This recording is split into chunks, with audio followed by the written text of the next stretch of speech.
तुम्ही बघत आहात प्रखर न्यूज. प्रत्येक क्षण, प्रत्येक घडामोड तुमच्यासोबत. नाशिक जिल्ह्यातील सटाणा कृषी उत्पन्न बाजार समितीत व्यापारी आणि संचालक मंडळ यांच्यातील वाद चिघळलाय.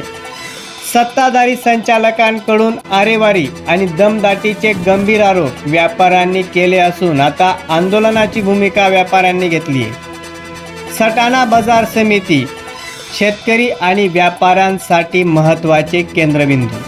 मात्र सध्या इथे व्यवहारापेक्षा वादच अधिक गाजतोय.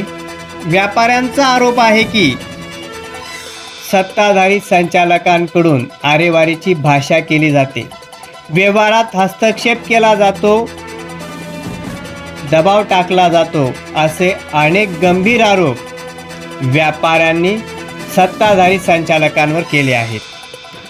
या प्रकारामुळे बाजार समितीतील वातावरण चांगलेच तापले असून व्यापाऱ्यांनी येत्या सोमवारपासून बेमुदत बंदचा इशारा दिलाय.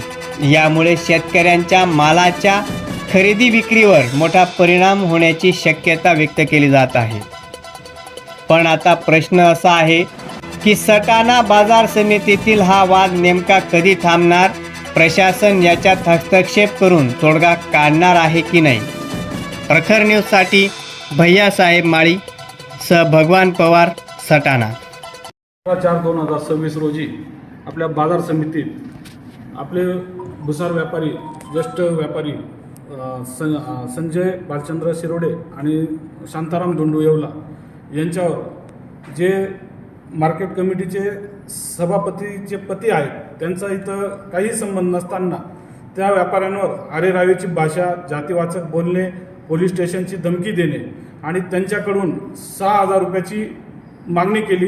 फी स्वरूपात पण घेतली नाही, त्यांना मार्केटची पावती पण दिली नाही आणि वेळोवेळी इतर व्यापाऱ्यांना